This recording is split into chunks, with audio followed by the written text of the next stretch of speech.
There's nothing quite like two men beating each other into a bloody pulp. Boxing is awesome, and always has been. Unfortunately, in recent years, it's been co-opted by YouTubers, and that sucks.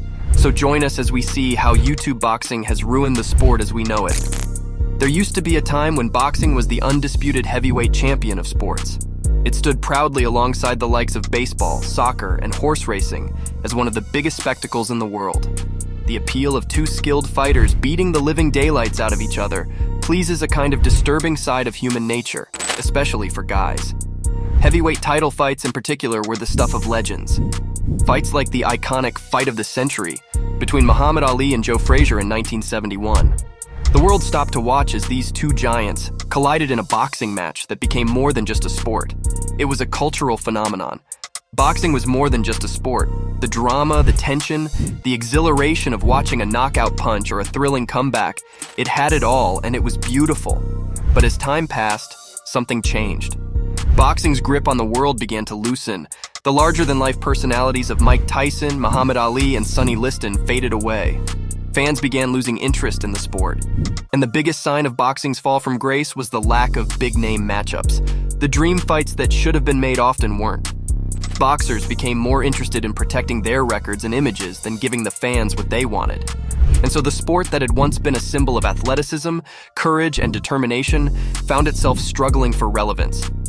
Even the biggest fights gained minimal traction among the mainstream. Boxing was, ironically, on the ropes. If you told someone in 2010 that YouTube boxing would be a real thing, they'd look at you like you'd lost your mind. It's a trend that started a few years ago, and it's been as ridiculous as it sounds.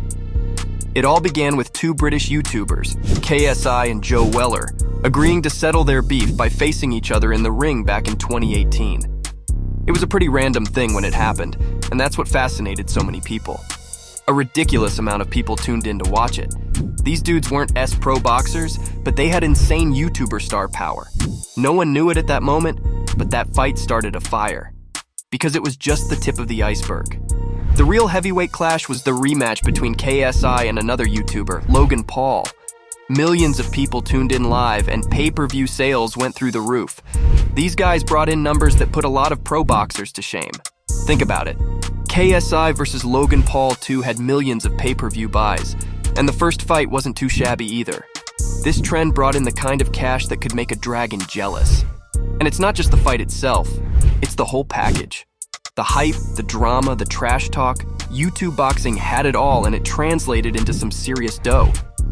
They both ended up making $900,000 each from the fight alone. That's without including the money made from sponsorships, ticket sales, PPV sales, merchandise, and the YouTube views from videos about the fight leading up to it. It's estimated that both KSI and Logan made over $10 million from each of their two fights, which is definitely more than most boxers make. Now, don't get us wrong. Traditional boxers work hard, and they deserve every penny they earn. But YouTube boxing is a supernova in the entertainment universe. These YouTubers bring in their massive online fan base when they step into the ring, and it's like jet fuel for the whole event. But while YouTube boxing's got the internet buzzing and the money rolling in, the general narrative among boxing fans is that it's not a good thing for the sport. Why? Well, grab your gloves, and let's step into the ring of reasons. Boxing is a tough, grueling sport. It's a high-stakes chess match mixed with a full-body workout. Pro boxers train their hearts out, dedicating their lives to honing their skills and stepping into that ring where one wrong move can be a knockout blow. YouTube boxers, on the other hand, are not pros. They might have a lot of followers, but they lack the blood, sweat, and tears that most real boxers put into this game. It's like showing up at the Olympics after a month of jogging around the park. The hard work and experience that real boxers bring to the table is what makes the sport legit. In the good old days, a fight meant something. It was a clash of titans, a showdown that could define a career. Think Ali versus Frazier, Tyson versus Holyfield. Those were battles for the ages. But with YouTube boxing, it's not about skill or rivalry. It's about who's got the most subscribers, who can talk the most trash, and who can create the most drama. Sure, it's entertainment, but it's not really boxing. Then there's the money. You've got these YouTube stars making more in one fight than legit boxers make in their entire careers. It's like a slap in the face to the hard-working pros who've been grinding it out for years. It's like the guy who started yesterday getting a promotion over the guy who's been in the company for a decade.